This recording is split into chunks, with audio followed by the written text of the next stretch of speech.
Adani group India में data centres बनाने के लिए 85,000 करोड़ रुपीस इन्वेस्ट करने का प्लान कर रहा है। इस इन्वेस्टमेंट से 1 गीगावाट डेटा सेंटर्स बनाने का प्लान है। ये डेटा सेंटर्स आंध्र प्रदेश, महाराष्ट्र, गुजरात और तमिलनाडु में बनाए जाएंगे। इन डेटा सेंटर्स को फ्यूचर में 10 गीगावाट तक स्केल करने का प्लान भी है। और सिर्फ अदानी ग्रुप ही नहीं, रिलायंस इंडस्ट्रीज भी इस स्पेस में एंटर करना चाहता है। फरवरी 2025 में रिलायंस इंडस्ट्रीज लिमिटेड ने जामनगर, गुजरात में एक 1 गीगावाट का डेटा सेंटर सेटअप करने का प्लान अनाउंस किया था। लेकिन इंडिया के दो सबसे बड़े कंपनीज डेटा सेंटर स्पेस में क्यों इतने इंटरेस्टेड हैं? आज के वीडियो में हम इसी क्वेश्चन का आंसर ढूंढेंगे। आज के वीडियो में डेटा सेंटर्स के ग्लोबल मार्केट को हम समझेंगे और ग्लोबल मार्केट में इंडिया के पोजीशन को भी समझेंगे। हम ये भी समझेंगे कि इंडिया के कौन से मेजर प्लेयर्स इस स्पेस में ऑपरेट करते हैं। फाइनली हम इस सेक्टर के चैलेंजेस को भी डिस्कस करेंगे। चलिए शुरू करते हैं।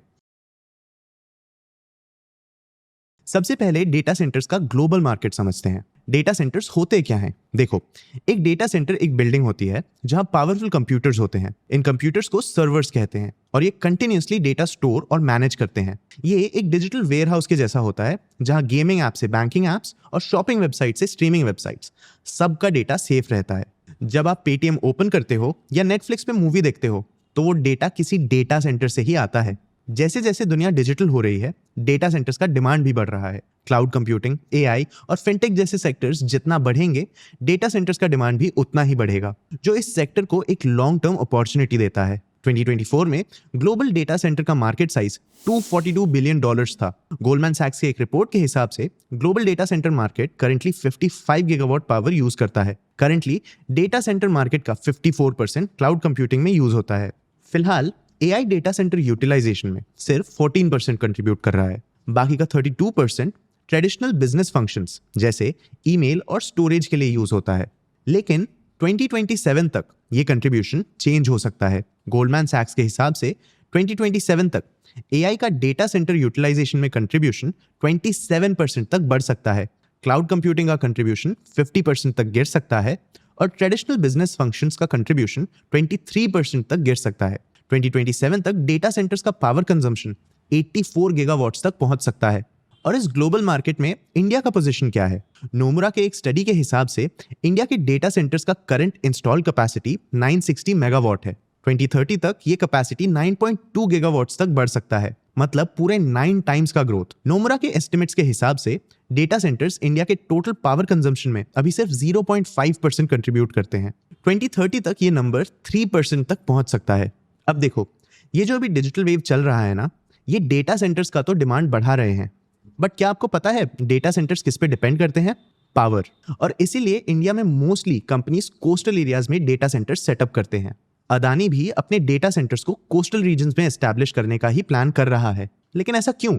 देखो, इन लोकेशंस के पास एक स्ट्रैटेजिक एडवांटेज होता है। जैसा मैंने बताया, डेटा सेंटर्स का पावर कंजम्पशन काफी हाई होता है। इस पावर डिमांड को नॉन रिन्यूएबल एनर्जी सोर्सेज से फुलफिल करना कंपनीज के लिए फीसिबल नहीं है। जैसे जैसे इनका सप्लाई कम होगा, फॉसिल फ्यूल्स के प्राइसेस बढ़ते रहेंगे और फॉसिल फ्यूल्स यूज करना एनवायरनमेंट के लिए भी हार्मफुल होता है। इसीलिए कंपनीज अब कोस्टल रीजन्स में डेटा सेंटर्स खोल रहे हैं। कोस्टल रीजन्स में नियर शोर विंड्स के कारण विंड एनर्जी जनरेशन ईजी होता है। कोस्टल एरियाज के पास फ्लोटिंग सोलर पावर प्लांट्स भी सेटअप किए जा सकते हैं। इन पावर प्लांट्स के साथ साथ पावर स्टोरेज इंफ्रास्ट्रक्चर भी इन लोकेशंस में कॉन्सेंट्रेटेड होते हैं। इन लोकेशंस में डेटा सेंटर सेटअप करने से पावर ट्रांसमिशन कॉस्ट्स कम हो सकते हैं। कोस्टल एरियाज में डेटा सेंटर सेटअप करने का एक और एडवांटेज है, टेम्परेचर कंट्रोल। डेटा सेंटर्स के हाई पावर कंजम्पशन के कारण हीटिंग एक बड़ा इशू होता है। कोस्टल एरियाज के पास होने से इन डेटा सेंटर्स के टेम्परेचर्स कंट्रोल किए जा सकते हैं। लेकिन अभी अचानक क्यों कंपनीज डेटा सेंटर्स बना रहे हैं? पावर तो हमेशा से ही लगता था ना। देखो, अभी इस सेक्टर के 3 मेजर ग्रोथ ड्राइवर्स हैं: कॉस्ट एफिशिएंसी, गवर्नमेंट सपोर्ट और ग्रोइंग डिजिटल इकोनॉमी। चलिए इन ड्राइवर्स को एक एक करके समझते हैं। सबसे पहले कॉस्ट एफिशिएंसी। देखो, इंडिया के पास ग्लोबल मार्केट्स में हमेशा से कॉस्ट एफिशिएंसी का एडवांटेज रहा है। डेटा सेंटर्स को लेबर, लैंड और पावर की जरूरत होती है। इंडिया में ये तीनों रिसोर्सेज ग्लोबल स्टैंडर्ड से सस्ते हैं। इंडिया में डेटा सेंटर्स को अट्रैक्टिव पावर टैरिफ्स भी मिलते हैं। मुंबई का पावर टैरिफ 6.71 सेंट पर किलोवाट आवर्स है। ये पूरे एपीएसी रीजन के 11.48 सेंट से 40% ज्यादा बेनिफिशियल है। दूसरा ग्रोथ ड्राइवर है government support. Indian government data centres establish करने के लिए प्राइवेट प्लेयर्स को टैक्स बेनिफिट्स और लैंड एंड पावर सब्सिडीज जैसे इंसेंटिव्स देते हैं। साथ ही मेक इन इंडिया और डिजिटल इंडिया जैसे इनिशिएटिव्स भी इन डेवलपमेंट को सपोर्ट करते हैं। हरियाणा के डेटा सेंटर पॉलिसी का एग्जाम्पल लेते हैं। इस पॉलिसी के अंडर डेटा सेंटर्स को इलेक्ट्रिसिटी ड्यूटी पे 100% रिबेट और स्टेट जीएसटी पे 25% रिबेट मिलता है। तीसरा ग्रोथ ड्राइवर है ग्रोइंग डिजिटल इकोनॉमी। इंडिया का डिजिटल मार्केट बहुत तेजी से बढ़ रहा है। 2024 में इंडिया का एवरेज मंथली डेटा यूजेज पर यूजर 27.5 GB था। पिछले 5 इयर्स में ये नंबर 19.5% CAGR से बढ़ा है। 2030 तक average monthly data consumption 50 GB तक पहुंच सकता है। मतलब अलग अलग डिजिटल प्लेटफॉर्म्स का यूजेज भी बढ़ेगा। इस यूजेज को हैंडल करने के लिए बेटर इंफ्रास्ट्रक्चर की जरूरत होगी और बेटर इंफ्रास्ट्रक्चर के लिए ज्यादा डेटा सेंटर्स की जरूरत होगी। और इन ग्रोथ ड्राइवर्स की वजह से ही शायद अदानी और रिलायंस इस स्पेस में एंटर कर रहे हैं।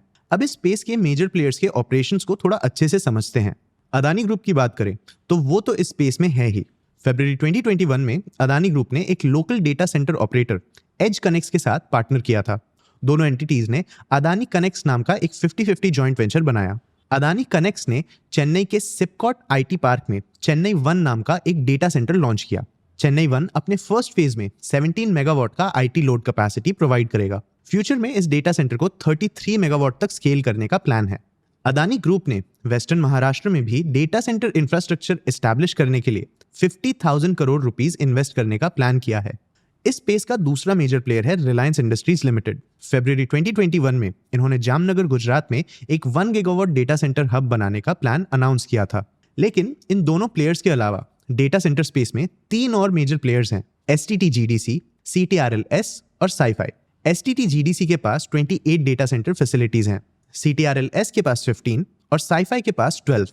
SciFi 2025 में 100 मेगावाट कैपेसिटी ऐड करने का प्लान कर रहा है और CTRL-S 2029 तक 1000 मेगावाट्स।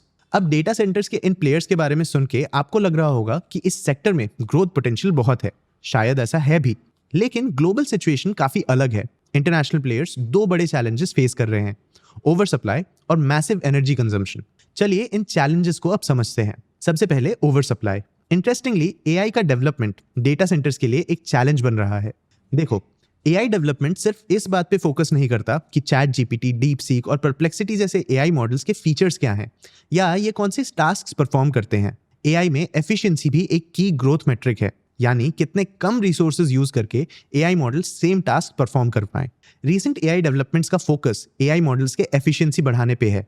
ये एफिशिएंट मॉडल्स कम पावर और स्टोरेज स्पेस यूज करते हैं, तो जैसे जैसे AI मॉडल्स एफिशिएंट होंगे, इनका पावर और हार्डवेयर डिमांड कम होगा।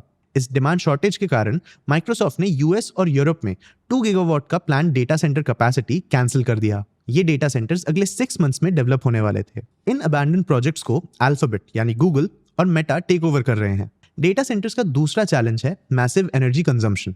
IEA यानी इंटरनेशनल एनर्जी एजेंसी के हिसाब से एक ChatGPT query 2.9 what hours power consume करता है। ये गूगल सर्च के 0.3 वॉट आवर्स से ऑलमोस्ट 10 टाइम्स ज्यादा है। गोल्डमैन सैक्स के हिसाब से 2023 से 2030 तक AI का बढ़ता डिमांड डेटा सेंटर्स के पावर डिमांड को 200 टेरावाट आवर्स तक बढ़ा देगा। IEA के एस्टिमेट्स के हिसाब से ग्लोबल डेटा सेंटर्स का पावर यूजेज 2026 तक जर्मनी या स्वीडन जैसे कंट्रीज के एनुअल पावर कंजम्पशन जितना बढ़ जाएगा। एक UC रिवरसाइड स्टडी के हिसाब से 2027 तक AI रिलेटेड डेटा सेंटर्स के कूलिंग डिमांड्स मीट करने के लिए 1 lakh crore gallon fresh water use होगा। ये 4 to 10,000 crore washing machine loads के बराबर है। करंटली पूरे वर्ल्ड में 8,000 डेटा सेंटर्स हैं। उनमें से 33% US में है, 16% यूरोप में और 10% चाइना में। तीनों कंट्रीज में सबसे कम डेटा सेंटर्स होने के बावजूद चाइना के डेटा सेंटर्स कूलिंग सॉल्यूशंस के लिए हर साल 1.3 बिलियन क्यूबिक मीटर पानी यूज करते हैं। तो US और यूरोप का ये नंबर तो और भी ज्यादा होगा। पावर के साथ साथ एनवायरमेंटल कंसर्न्स भी बढ़ रहे हैं। माइक्रोसॉफ्ट और गूगल जैसे टेक जायंट्स अपने एनवायरमेंटल गोल्स में फेल हो रहे हैं। माइक्रोसॉफ्ट की ग्रीन हाउस एमिशंस एक साल में 30% तक बढ़ गए हैं। डेटा सेंटर्स का फ्यूचर प्रेडिक्ट करना काफी मुश्किल है। एक तरफ AI और डिजिटाइजेशन का ग्रोथ डेटा सेंटर्स के डिमांड को बढ़ा सकता है, वहीं दूसरी तरफ बढ़ते एफिशिएंसी और नए चिप रिलीजेस के कारण इस ग्रोथ का रेट बहुत अनसर्टेन है। मैकिन्जी ने इस ग्रोथ को प्लॉट करने की कोशिश की लेकिन उन्होंने भी ग्रोथ नंबर्स के दो रेंजेस दिए। उनके हिसाब से ग्लोबल डेटा सेंटर कैपेसिटी 2023 से 2030 तक 19 to 20% बढ़ सकता है। इन एस्टिमेट्स के हिसाब से ग्लोबल कैपेसिटी 2030 तक 171 to 219 गीगावाट्स तक पहुंच सकता है। एक और ऑप्टिमिस्टिक ग्रोथ रेट भी है जहां कैपेसिटी 27% बढ़ के 289 गीगावाट्स तक पहुंच सकता है। ये ग्रोथ एस्टिमेट्स 60 गीगावाट्स के करंट डिमांड से बहुत ज्यादा हैं। इन्हें मीट करने के लिए 2000 से आज तक जितने डेटा सेंटर्स बने थे उनका डबल बनाना होगा और ये ग्रोथ लगभग 6 to 7 ईयर्स में ही अचीव करना होगा। ये एक बहुत टाइट डेडलाइन है और सिर्फ डेटा सेंटर्स बना देने से ग्रोथ अचीव नहीं होगा। जैसा कि अभी तक क्लियर हो चुका है, डेटा सेंटर्स का पावर डिमांड काफी हाई है, तो अगर नंबर ऑफ डेटा सेंटर्स बढ़ते हैं तो इनका पावर कंजम्पशन भी बढ़ेगा। तो जाहिर है कि नए डेटा सेंटर्स के साथ पावर कैपेसिटी इंप्रूव करने की भी जरूरत है। अगर पावर कैपेसिटी नहीं बढ़ा तो ये डेटा सेंटर्स के लिए एक बॉटलनेक बन जाएगा और इस पावर कैपेसिटी का सोर्स भी मैटर करता है। रिन्यूएबल एनर्जी पूरी दुनिया का एनर्जी सोर्स चॉइस है। अगर हम नॉन रिन्यूएबल सोर्सेज पे डिपेंडेंट रहते हैं तो फॉलिंग सप्लाईज के कारण डेटा सेंटर्स रन करने का कॉस्ट भी बढ़ सकता है और इसका एनवायरमेंटल इम्पैक्ट भी बहुत बुरा हो सकता है। इंडिया के लिए डेटा सेंटर्स ग्लोबल मार्केट में एक बड़ा इम्पैक्ट क्रिएट करने का अपॉर्चुनिटी है, लेकिन अनप्रेडिक्टेबल फ्यूचर ग्रोथ और सस्टेनेबिलिटी इनके लिए एक चैलेंज होगा। आपको क्या लगता है, क्या इंडिया इस अपॉर्चुनिटी को कैप्चर कर पाएगा? अपने व्यूज कमेंट सेक्शन में जरूर बताना। आगे हम कौन से टॉपिक्स कवर करें ये भी कमेंट सेक्शन में जरूर बताना।